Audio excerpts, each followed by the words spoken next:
Hi, I'm Dr. Kevin Milo, and you're listening to the Physician Empowerment Podcast. At Physician Empowerment, we're focused on transforming the lives of Canadian physicians through education and finance, practice transformation, wellness, and leadership.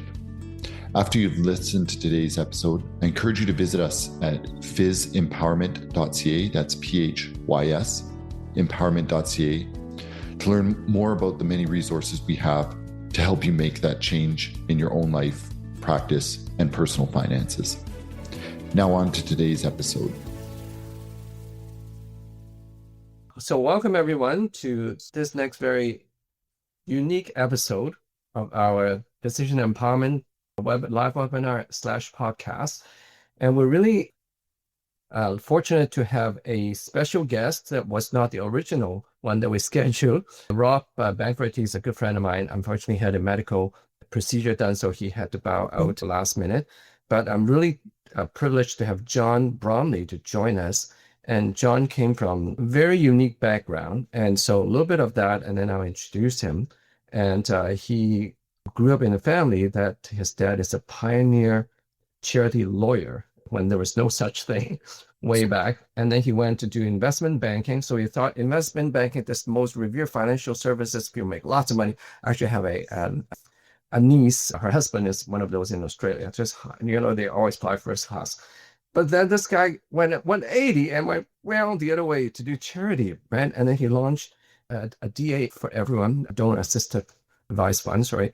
And we have one episode of DAF already before a couple of years ago with Simon Wong, but that's from a financial planner's point of view.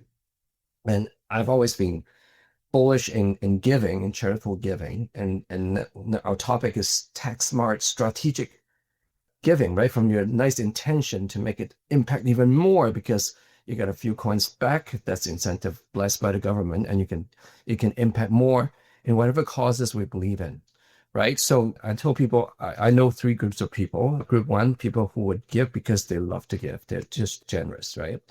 And there are people that would give if you give them a little bit of a tax incentive, right? And the third group of people, they would only give if there's tax incentive. And it doesn't matter. I'm sure, John, you've seen them all, right? But I think you've done a big thing. I just saw a bit of your TED talk, and it was a few years ago, and that was huge on what's the story about charity giving, right? So without further ado, I'd like to introduce John to our group, and so tell me your background. How did you make that 180, and you launched something that is huge for Canadian donors, big and small, right? Tell us about your story. Yeah, thanks, Wing. Appreciate the opportunity to be here and talk with you. Yeah, I went into investment banking. It's kind of corporate finance, high flying. I should have flown first class more, I think maybe, but I loved it and I learned so much. And if I started my career again, I would do the same thing. But it just didn't really feel like a culture fit for me for a few different reasons. And so I left, but when I left, I thought I would stay in the finance market actually. But through having left, I went back to school. I did art history after studying commerce. I did a bunch of art history that I was just really enjoyed. And as I decided I wanted to come back into the job market, I started talking with my dad, naturally, and he was a hardcore charity lawyer, a pioneer of charity law in Canada. So, it opened my eyes to kind of this side of my father that I knew what he did, but I didn't really understand it well. I started talking with him more. One thing led to the next and took on a project here, project there. Next thing you knew, I was flying back to Vancouver where I now live, but from Montreal where I was at the time, and, learned tons about charity. And from there, I recognized that there was nowhere for people to go to get objective, cause neutral advice on how to go about thinking about or managing or carrying out their charitable giving. And so I launched Charitable Impact, it's called, but I launched a donor advised fund with the specific goal of increasing access to, participation in, and the benefit people feel from being a charitable giver. Right. So most people's mentality is, I remember, I now live on an acreage with a gate, and very few people knock on the door because they have to buzz at the gate. But when I live in a regular city district, ding dong, Saturday morning, 8 a.m. is kidney foundation, 9 a.m. is liver, right? You ran out of organs, you ran out of coins. So most people are not very intentional about their giving, and they don't even know who they give to, or do they really care, right? And maybe they do care, but I have definitely done some big time donation and later found maybe at the end of the day, the dollar may not reach to the recipient that much, right? So that's what you guys do, right? Yeah. Well. Just I love that. I love what you're saying there. Or I like that you're saying it. I don't like that you're right. So most people give when they're asked, right? So one of the things a donor advised fund is really good for is because it's a tool that's built for the donor, Right. to help them manage their charitable giving. They can start being more strategic and thoughtful about how they go about their giving. And that can lead people down a path that most people find more enjoyable, which is being more proactive about your giving and sort of seeking, out what you want to participate in rather than being asked, right? So for the record, I'm not against fundraising. If fundraising wasn't part of the charitable sector, charities would be struggling all the time. But I would prefer a world where people were proactive about their giving. People bought into being a donor for their own reasons, and then where fundraising served as more of a discovery engine to learn something about new charities and develop relationships. Sure. Other than the planning of giving, what about average Joe that say, okay, I would do, let's say, Kidney Foundation, Diabetic Foundation, Stars, Ambulance, right? Let's say they pick 2, 3 charities. So what's the difference between me at the end of the year, send a check, or nowadays just do online donation versus going through a DA app? Well, so a donor advised fund's like having your own foundation, or it's like having a bank account just for charitable giving. So it brings two major things. Well, actually, it makes one major thing that then has a whole bunch of benefits that stem from it. So the major thing it does is it allows you to separate the donations for which you get a tax receipt from how you want to use that money to create charitable impact, like which charities you want to give to, for example. And I've always found in my own life, like when I take a more complex problem and break it into its component parts, I achieve better results in each place. So the donor advice fund, you can just think about your donations. When am I going to donate? How much am I going to donate? What type of asset am I going to give? I mean, most people just give cash, but you can give publicly traded securities, private company shares, cryptocurrency, real estate, depends who you are and what you own. But you can separate that and think about that, get good advice around that to optimize the tax situation, and then take the tax receipt right away. And then as you're ready, go into that money, that those assets, which are now charitable. You can't take them back. Okay, but you can go into those assets and say, okay, how am I going to spend these to create the change that I want to see in the world? Right. What causes am I? A little bit. Let me digest Totally. digest this a little bit. Right. Yeah. So already right off the bat, I perceive a few differences. A, it doesn't have to be at the XYZ. Now it's like the bank, right? You have a bank account, this donation, and then you can decide, right, where it goes, right? B, you create a separation. So, right, if you don't want it, some people believe in anonymous donation, right? And there's a little bit anonymity, right? And thirdly is not just cash. It's not just how many quarters I got or how many dollars, right? Or percentage of your income, whatever you believe in, right?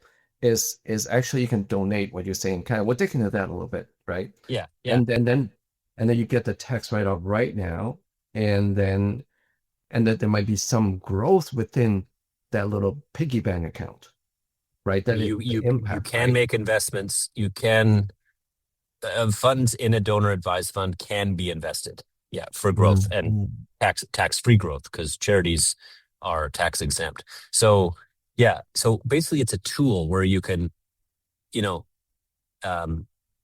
where you can see and manage and carry out the charitable giving the way you want to. It all stems, though, Wing, from from separating your donations, like the timing of when you donate from the timing of when you make the grants to the charities. Just really quickly, you mentioned a couple benefits that stem from that. For example, anonymity. If you want to be anonymous from the end using charities that you give to, the only way to accomplish that is with a donor advised fund. If you want to easily be able to find all your tax receipts in one central place, the only way to do that is with a donor advised fund, with the exception of a private foundation, which we can talk about if you want, but those things exist, but they're not very accessible and they don't come with any tools.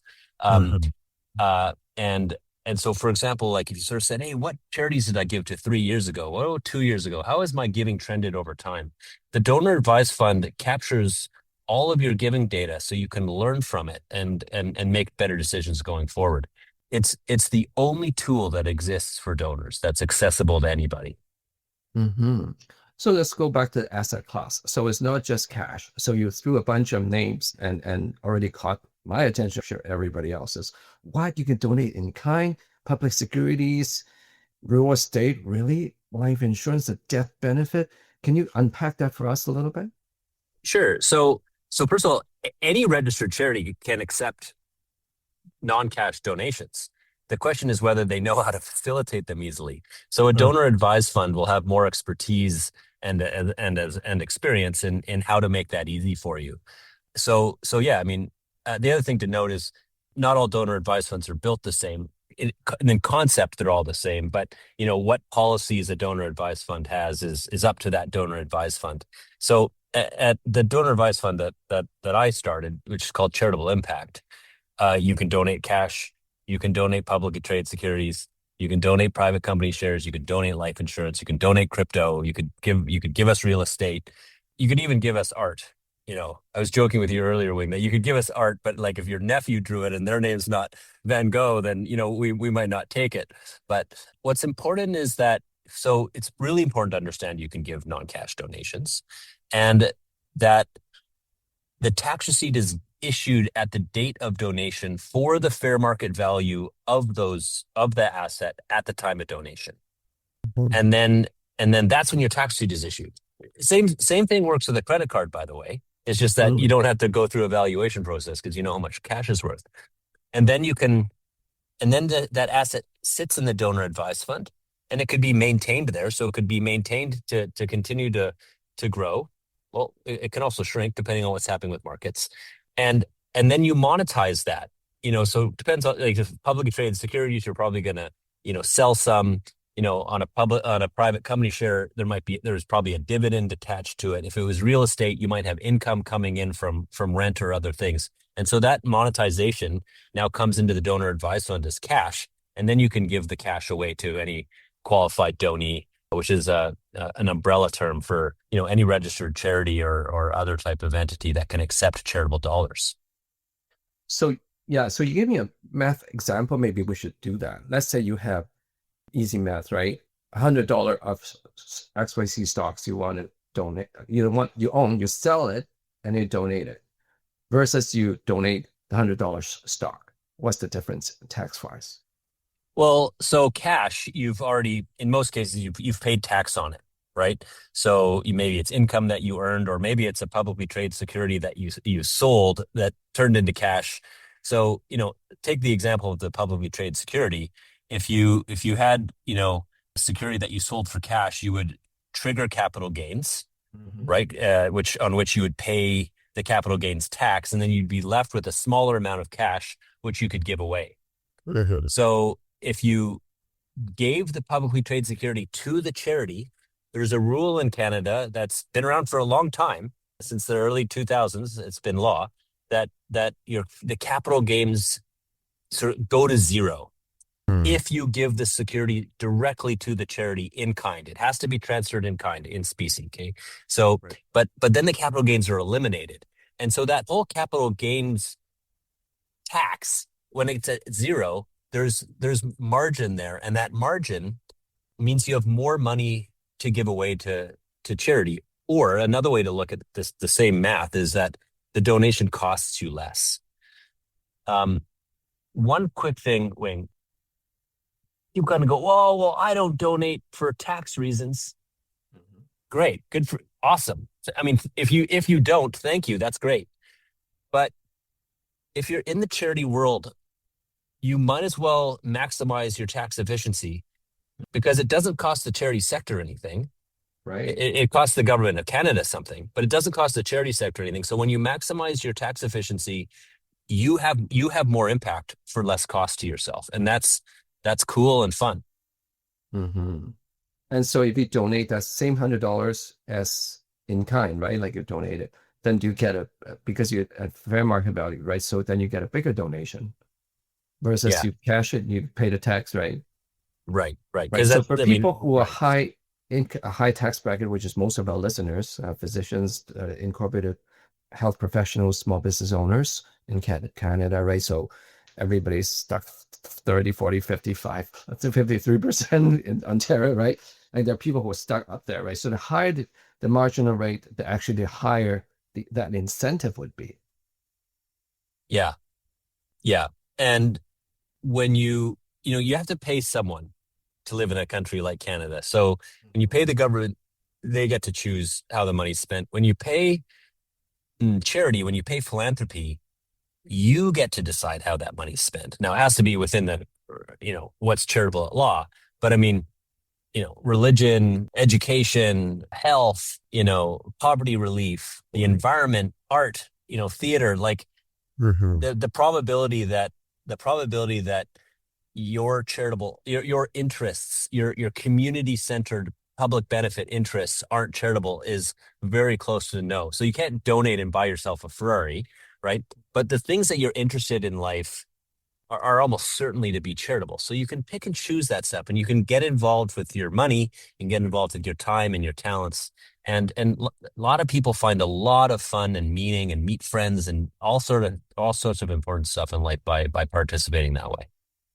So the donor advice, so the second word, advice, what does it mean by advice versus like, say, foundation, like, you start a foundation, like that's a lot of work, right? Like, so help us unpack the donor advice. What does that mean by advised? Whenever you give money to charity, it's not your money anymore.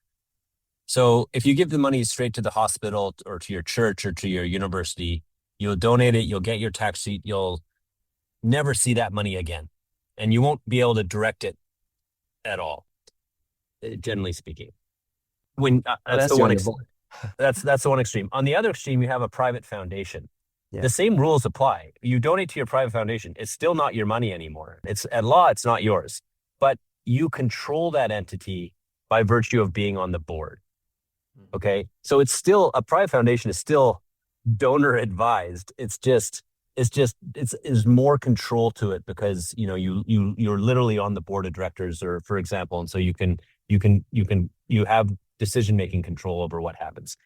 In a DAF, a donor advised fund, you have an account inside a broader charity. It's usually a public foundation inside a broader charity. And so at law, you make the donation, it's not your money anymore. So the reason they call it a donor advised fund is because post donation, when it's not your money at law anymore, you're just advising the fund on what to do with the money. So you've lost legal control over the money in all cases of donating to charity. The donor advised fund is called that because from a legal sense, you only have advisory recommendation control over it. Having said that, what do you think would happen to a donor advised fund if you came to it and said, "Hey, please send it to my alma mater. I went to UBC and I want money to go to UBC," and the donor advised fund turned around and gave it to University of Toronto.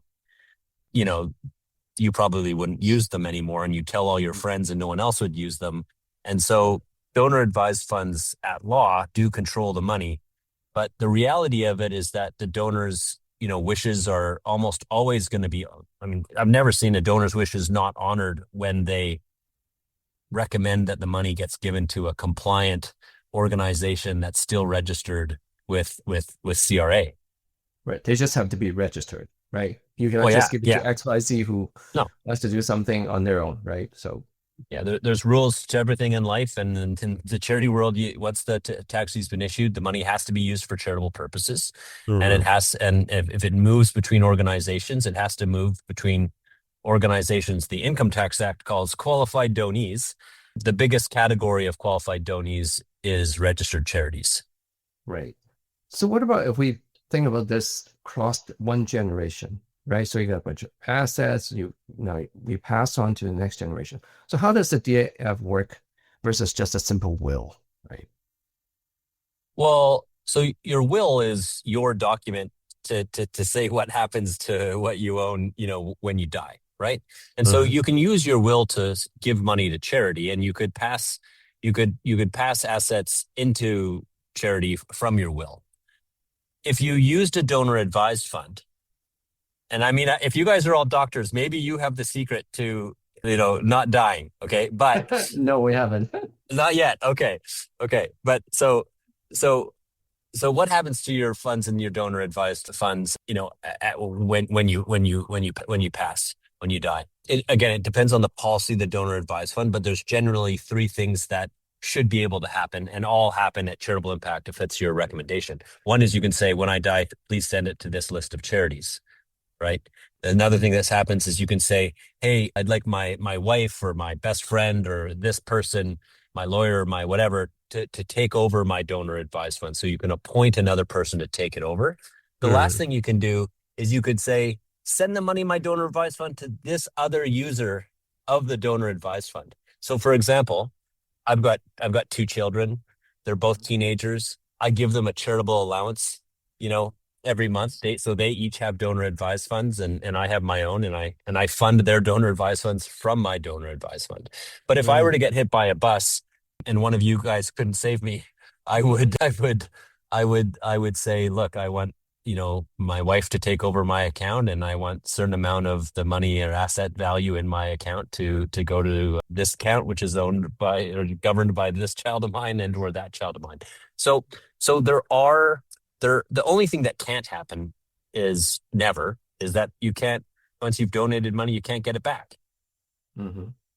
And then is there a certain requirement to keep it alive every year, like regular banks? No, depending on how you interpret the question, there's a requirement that what's called a disbursement quota.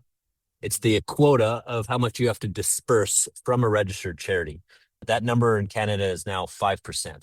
So if you've got $100 million of assets in a charity, you have to, and it's a foundation that's meant to just give money away, you've got to spend at least $5 million giving away. So most donor advised funds would say, or should say, you got to spend 5% of your asset value at least, to give away to other charities. That's how you would maintain it. However, when you don't have to add more money to your donor advised fund, like you don't have to maintain it in that way. So with charity, it's more about the maintenance is spending it down. It's not necessarily adding to it. Right. So a couple more questions. Real estate. I'm a real estate dude. So there are people who told me that, real estate, you donate the multifamily, they have to sell it right there to cash it. Is that true? No. So how does that work? If you own a portfolio of real estates? I mean, it might sound silly if you say, if you give cash to a charity, they have to spend it right away. I mean, obviously they don't, or a university would never be able to give a scholarship to a med student, for example, right? Charities have assets. There's tens of billions of dollars in buildings and cash and securities and real estate in the charity world. So it's weak literacy to say you have to give, they would have to sell it right away. That's not a rule. That would be a policy of the charity. Okay, but if the policy of the charity wasn't to sell the donated real estate right away, there's no reason why the charity can't hold on to that real estate.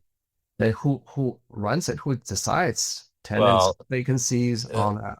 With real estate specifically, that's why lots of charities would say, if we can't use this building ourselves, we're going to want to sell it right away.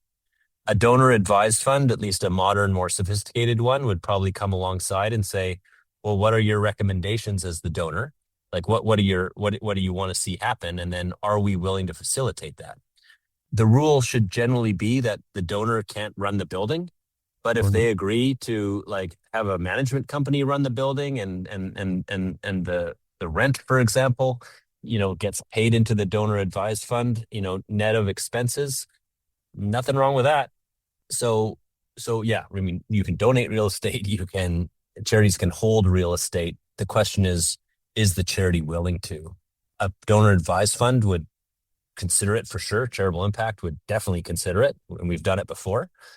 And then another type of charity that would like it is the type of charity that could use the building. Mm-hmm. Mm-hmm. Right on. Yeah, that opens up another discussion, right? Another page, right? Yeah. So, and these properties, do they have to be within the same country? Let's say in Canada, can they be U.S. overseas? No, I mean, these are all logistical problems to solve, right? So, Right. but there's no rules that Canadian charities have to own assets that are Canadian assets. I mean, if that was true, you couldn't own Tesla shares, right? You couldn't own, you couldn't own Baidu. You couldn't own a building in Hong Kong.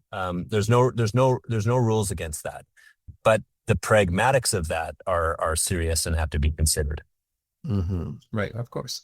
My next question is insurance. People can donate insurance. People can donate not just the policy, but the death benefits now.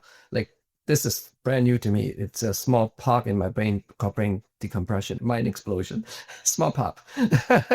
So can you unpack that for us?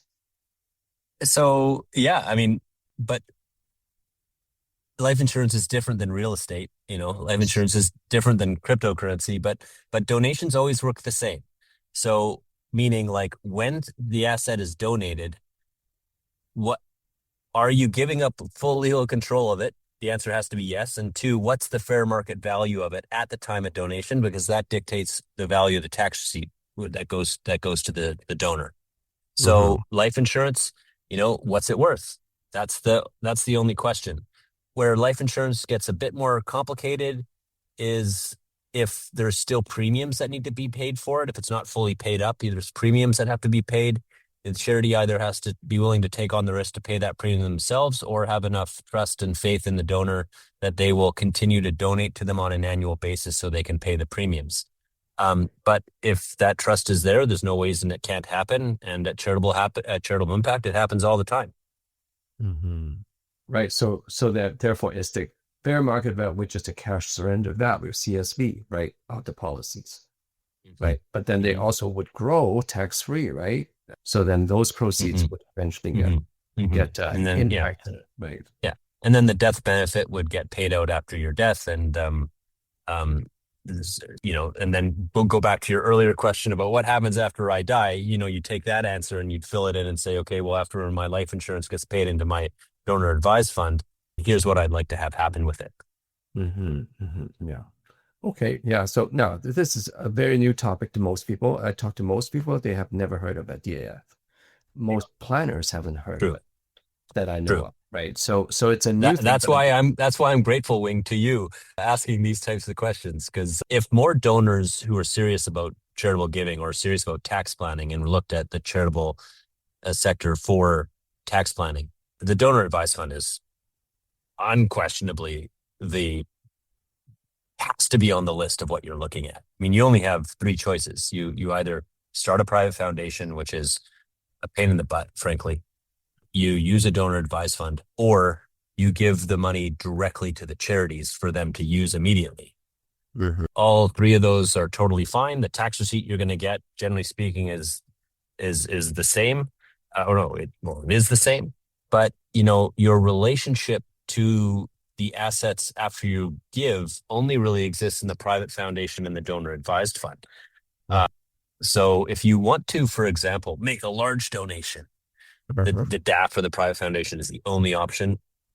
Or if you're just a regular donor, I know I want to give $100 away every month, and I want to set that and forget that, on a credit card or whatever, straight into my donor advised fund.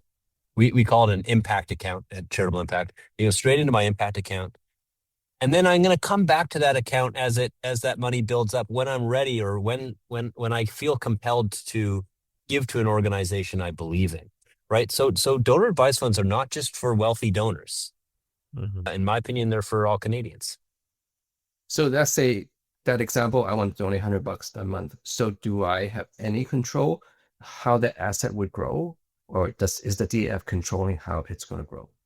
Well, And it's a put it lawyer, into, a pardon? lawyer would tell you, no, you don't have any legal control over that. But a donor advised fund, a philanthropic advisor like myself would say, you don't have any legal control, but if you want that invested, do you want to recommend the way Charitable Impact would approach us? We'd say, do you have a investment advisor that you already like and trust? We can go open an account with them, and as long as they make investments that fit into our investment policy guidelines, because the asset is now ours, it's not the Right. donors anymore. Then Right. then they can be invested. So we work with close to 200 different financial advisor teams, investment manager teams across the country, and they do a great job. Yeah, that was actually my next question, right? You must be working with a lot of professionals, like advisors, right? Tax planners, and because some of them have really complex donation with charity and insurance or whatever, right? Like different assets, right? So what does a guy, regular Joe Schmo, professional, they've never heard of it, their accountant never heard of it. How do they approach the subject so they can get some professional advice? Yeah. So, first of all, we at Charitable Impact anyway, we really like it when people work with their own advisors. It facilitates the process when they get to work with someone that they already know and trust. Um, it's true that a lot of too many accountants and too many investment managers and way too many life insurance dealers haven't heard of a donor advised fund. However, in most cases, and should be all cases, those people are financially illiterate. And so they're a quick study when it comes to learning about what a donor advised fund is. So once they know that, then they can go and do what they do best, right? Well, this is the best life insurance policy if your plan is to like hold it and and have it fund charity at the end of the day, or this is the best this is the best your accountant and or investment manager should be telling you. You should not be if you own publicly traded securities, you should not be donating cash.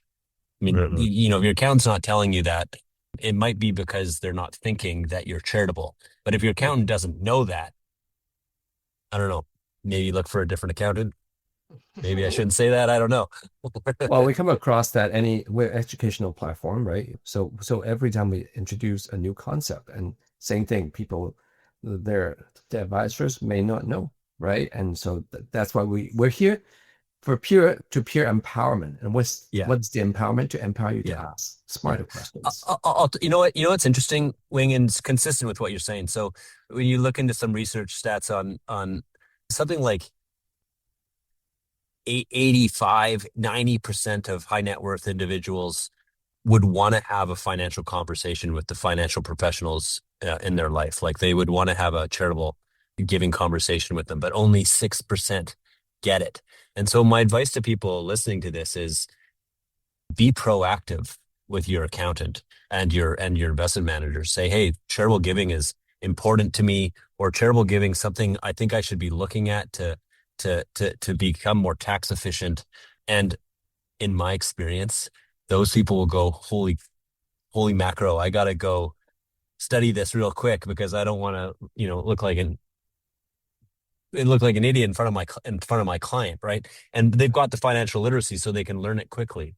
But so yeah, I would encourage people listening to this call to be proactive with their financial professionals. It's their job to go and learn it if they don't know it, or to bring someone in who can help you through them, right? A financial professional's job is to serve the client. So yeah, do be proactive. And if your financial advisor is totally not proactive or capable of solving these types of problems for you, just look for another one. Yeah, we're blessed enough that we had some retired TEP professionals, tax estate planning individuals that donate that time, and they advise to give you a free session and say how you could donate, right? So we thought, okay, we got 3 kids, we got whoever want to donate, and then whatever's left would divvy it up amongst the charities.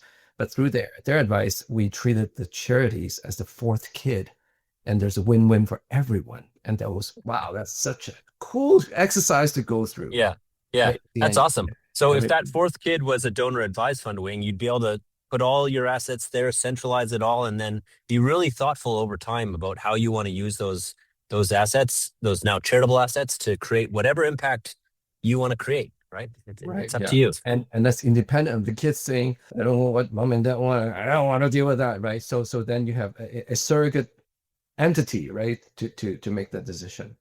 So that's good. Thank you, John. This is a lot for most of us. This is a lot of new information, but it would open doors, and would definitely invite you back. And then at some point in time, we'll do not just a qualitative, but more of a quantitative analysis.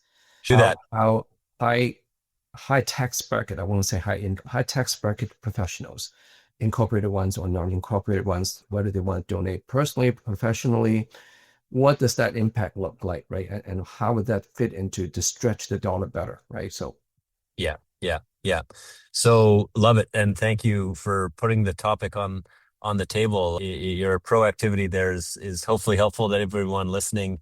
But the donor advised fund wing is the best and arguably only accessible donor centered tool. Like, it's built for the donor.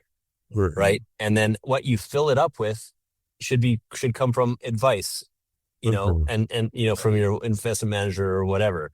And you should maximize tax efficiency. I mean, within the way the law works, because when you do that, it costs you less to create more impact in the world. And that's what charity nerds like me want to see. So what changed my personal view was the thing of accountability, right? Accountable giving. Right, I don't know who educated me on that concept, right? Because instead of, if I do investment to be accountable for me, for my family, and I do raise capital to do projects, I'm accountable to my investors. But when I'm investing in charities to do charitable work with end users, beneficiaries at the other end, I'm also my dollar of donations is built of what they do, right? So I think being an intentional giver and accountable giver would make me a better giver and make the world a better place.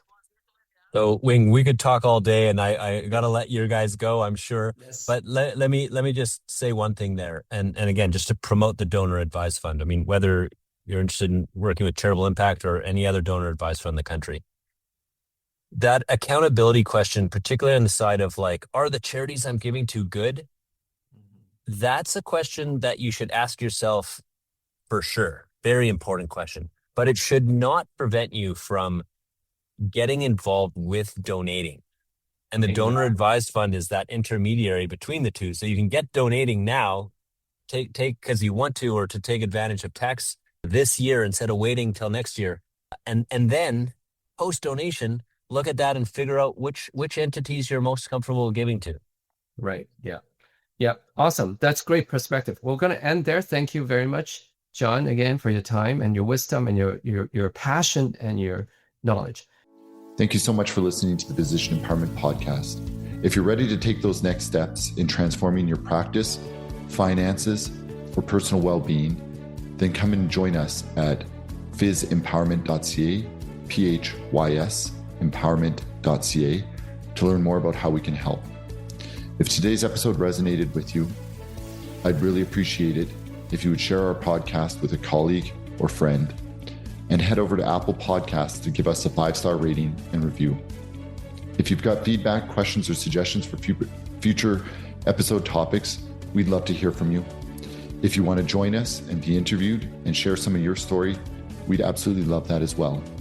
Please send me an email at kmilo@phisempowerment.ca. Thank you again for listening. Bye.